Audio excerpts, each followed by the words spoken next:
हरे कृष्णा। राधे राधे कृष्ण दासी के चैनल में आप सभी प्यारे प्यारे भैया जी के भक्तों का स्वागत है। और आप सब कैसे हो? कान्हा जी की कृपा से ठीक होंगे।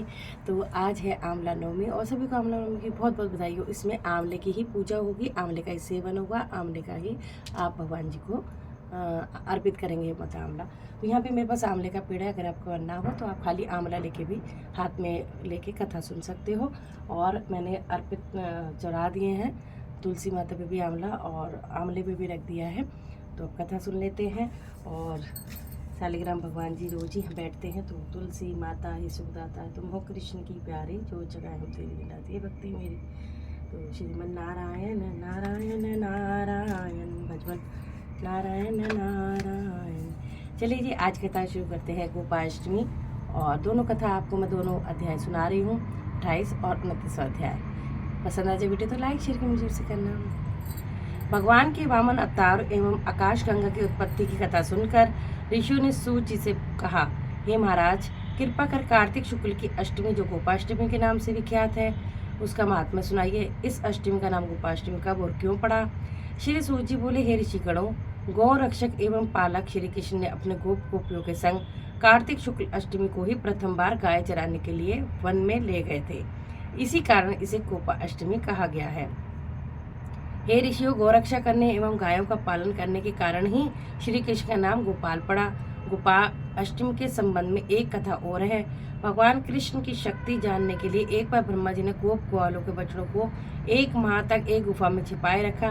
भगवान श्री कृष्ण ने अपनी शक्ति से सभी ग्वाल वालों को ऐसा बना दिया कि वे गौओं को उनके बछड़े और माता पिता उनके बच्चे लगते थे। 1 माह बाद ब्रह्मा जी ने उनसे क्षमा मांगी। हे ऋषिगणों, गोपाष्टमी के दिन गौओं की पूजा करके उनकी प्रदक्षिणा करनी चाहिए, फिर कुछ दूर तक गौ के पीछे पीछे चलें। इस दिन श्री कृष्ण भगवान की परम प्रिय श्री राधा जी के नाम से विख्यात राधा कुंड में स्नान करके जो व्यक्ति भगवान श्री कृष्ण का पूजन करता है, इनके संपूर्ण पाप नष्ट हो जाते हैं। हे ऋषिगणों, इसी दिन सायकाल गोधूली के समय गाय को पीछे पीछे चलने से अनेक जन्मों के पाप समूल नष्ट हो जाते हैं। करने से अनेक गौओं के दान का फल मिलता है और गाय की सेवा करने से परम पद की प्राप्ति होती है। पढ़ लेते हैं 29वां अध्याय। महाराज, पृथु के विनय पूर्वक नारद जी से कहा, भगवान, आप समस्त वेद शास्त्रों एवं पुराणों के ज्ञाता हैं, अतः कुछ करके यह बताइए कि किस देवता की कितनी परिक्रमा करनी चाहिए तथा उसका क्या फल प्राप्त होता है। यह सुनकर नारद जी बोले, हे राजन, ज्ञान वृद्धि एवं पुण्य प्राप्ति की दृष्टि से तुम्हारा यह प्रश्न अति महत्वपूर्ण है। सुनो, देवी की 1, सूर्य और अग्नि की 7, गणेश जी की 3, भगवान शिव की आदि पितरों की 3 अथवा 4, विष्णु जी की 4 परिक्रमाएं होती है। इस संबंध में मैं तुम्हें देवराज इंद्र और देवगुरु बृहस्पति का इतिहास सुनाता हूँ, ध्यान पूर्वक सुनो। वैवस्वत मनमंत्र में एक बार इंद्र सहित सभी देवता देवगुरु बृहस्पति जी के पास गए और उनसे पूछा कि हे गुरुदेव, ब्रह्म काल से पहले यह सृष्टि कैसी थी, इंद्रादि देवगण कैसे थे और तथा उनके कार्य क्या थे। यह सुनकर देवगुरु बृहस्पति ने कहा, हे देवराज, उस काल की बात तो हम भी नहीं जानते, क्योंकि उस काल को बीते अब 6 मनवंतर हो चुके हैं, परंतु आपकी इस नगरी में सुधर्मा नामक व्यक्ति रहता है, वह इस संबंध में सब कुछ बता सकता है। वह बृहस्पति जी सहित इंद्रादि सभी देवता सुधर्मा के पास गए। सुधर्मा ने देवगुरु बृहस्पति, देवराज इंद्र सहित सभी देवताओं का यथाविध पूजन व आदर सत्कार किया। देवराज इंद्र सुधर्मा की राजलक्ष्मी में वैभव देखकर दंग रह गए। उन्होंने पूछा, हे सुधर्मा, इतनी राजलक्ष्मी व वैभव तुम्हें कैसे प्राप्त हुआ? तुमने ऐसा कौन सा यज्ञ तप अथवा दान किया जिसके प्रभाव से ब्रह्म काल से पहले की बात भी जानते हो? यह जानने की हमारी प्रबल अभिलाषा है। देवराज इंद्र के आग्रह पर सुधर्मा ने कहा, हे देवराज, जब चारों युगों की 1000 चौकड़ी बीत जाती है तब ब्रह्म का एक दिन होता है। उस एक दिन में 14 मनोर इंद्र होते हैं। जब हम विष्णु लोक में थे तब वहां पर रहते हमारे सामने इतने ब्रह्मा हो चुके हैं कि हम उनकी गणना भी नहीं कर सकते। उसके बाद भी हम स्वयं स्वर्ग में आ गए। ये देवराज, हमने तो एकमात्र अच्छा कर्म करके इतनी लंबी आयु पाई है, उसका इतिहास सुनो। अपने पूर्व जन्म में मैं मांस भक्षी गिद्ध था। एक बार कार्तिक शुक्ल पक्ष की नवमी को मैं श्री विष्णु के मंदिर में बैठा था कि एक शिकारी ने आकर बाण मारा, जिससे घायल होकर मैं विष्णु मंदिर में जा गिरा। उसी समय मांस लोभी एक कुत्ते ने आकर मुझे पकड़ लिया। उसकी देखा देखी अन्य कुत्ते भी वहां आ गए। वह कुत्ता उनसे डरकर मुंह में दबाए मंदिर के चारों ओर घूमने लगा। अतः कुत्ते भी उसके पीछे पीछे थे। इस प्रकार सबने मंदिर की प्रदक्षिणा कर ली।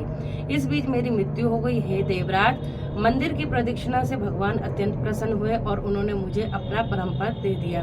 यह वृत्तांत सुनकर देवराज इंद्र एवं अन्य देवतागण अति प्रसन्न हुए और उन्होंने भी भगवान का पूजन कर प्रदक्षिणा की। तत्पश्चात नारद जी ने नवमी एवं भगवान की परिक्रमा का महत्व बताते हुए कहा कि हे राजन, कार्तिक शुक्ल नवमी सतयुग की आदि तिथि है। नवमी के दिन भगवान की पूजा, प्रदक्षिणा, व्रत, दान, तप तथा यज्ञ करने का कई गुना फल प्राप्त होता है। यदि कार्तिक शुक्ल नवमी को मथुरा में जाकर भगवान का पूजन और परिक्रमा की जाए तो उससे अनंत फल की प्राप्ति होती है।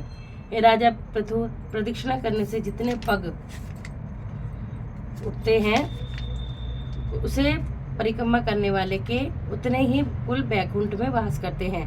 यदि मथुरा नगरी जाना संभव न हो तो हे राजन, किसी अन्य धार्मिक स्थल पर जाकर परिक्रमा करनी चाहिए। यह भी संभव न हो तो किसी ब्राह्मण की, भगवान विष्णु की प्रतिमा की, गोप की, तुलसी अथवा शालिग्राम की परिक्रमा कर लेनी चाहिए। हे राजन, तुलसी की अथवा शालिग्राम की प्रदक्षिणा करने से समुद्र सहित संपूर्ण पृथ्वी की परिक्रमा करने का फल प्राप्त होता है। कार्तिक के शुक्ल पक्ष की नवमी के को गो, ब्राह्मण, देवालय, तुलसीवन, साधु, बैरागी, जीवन मुक्त, परमहंस, गृहस्थ, वेद, उपवेद तथा पुराण ये सब ग्राम में ही निवास करते हैं। अतः अपने ग्राम की प्रदक्षिणा करने मात्र से भी सभी की प्रदक्षिणा हो जाती है। हे राजन, यदि ग्राम की प्रदक्षिणा करनी हो तो प्रातःकाल स्नान आदि से निवृत्त होकर कमंडल हाथ में ले ओम नमो भगवते वासुदेवाय का जप करते हुए सूर्योदय से पूर्व की प्रदक्षिणा आरंभ कर ले। ब्राह्मण, देवस्थान अथवा शालिग्राम की प्रदक्षिणा सूर्योदय के बाद भी की जा सकती है। बोलो श्री हरि विष्णु भगवान की जय। मैं आंवला अर्पित कर दूंगी अपने श्री हरि शालिग्राम को, विष्णु भगवान को। जय श्रीमन नारायण नारायण नारायण, भजमन नारायण नारायण नारायण, लक्ष्मी नारायण नारायण नारायण। अब मैं जल अर्पित कर लूँगी। ओम नारायण नारायण नारायण, श्रीमन नारायण नारायण नारायण। मानसी गंगा में नाले मन में, नाले मन मेरा तो मन मेरा। थोड़ा मैंने जल बिछा लिया है, मैं परिक्रमा करूंगी तो मैं जल चढ़ा लूंगी। और अब ओम नमो भगवते वासुदेवाय का जप करते हैं। उससे पहले हम आरती कर लेते हैं। तुलसा महारानी नमो नमो, हरि की पटरानी नमो नमो। कौन से महीना बुध सरानी, कौन से महीना हुई हरियाली, आषाढ़ महीना बुध सरानी, सावन मास हुई हरियाली। तुलसा महारानी नमो नमो, हरि की पटरानी नमो। से महीना हुई तेरी पूजा, कौन से महीना हुई सगाई, कार्तिक मास हुई तेरी पूजा, मक्सिर मास हुई सगाई। तुलसा नमो नमो, हरि की पटरानी नमो नमो। कहाँ बैठी तुलसा, कहाँ बैठी चल गया, गमला बैठी तुलसा, सन बैठी चल गया। नम तुलसा महारानी हरि की पटरानी नमो नमो। 56 भोग 25 व्यंजन, बिन तुलसी ने एक भी पूजन।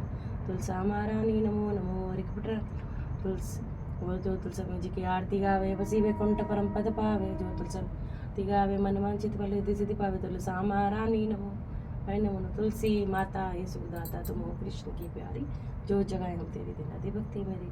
तो आप सब भी स्वस्थ रहे, मस्त रहे, श्री हरि के चरणों में लगे रहे, मैं वहाँ से प्रार्थना करती हूँ।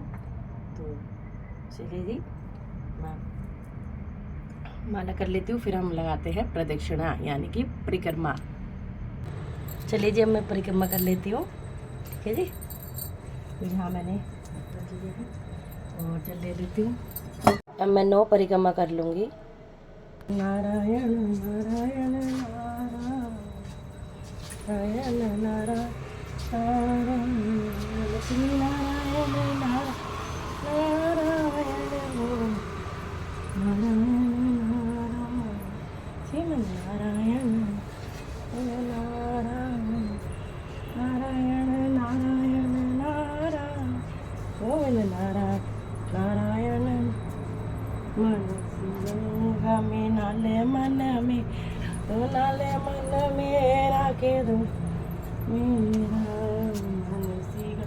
में जल की धारा, नाले मन मेरा या दो मन मेरा। बोलो शालिग्राम महाप्रभु की जय, तुलसी माता की जय, श्री हरि विष्णु भगवान की जय। ओम नमो भगवते वासुदेवाय, ओम नमो भगवते वासुदेवाय। ओम नमो भगवते वासुदेवाय वासुदेवाय।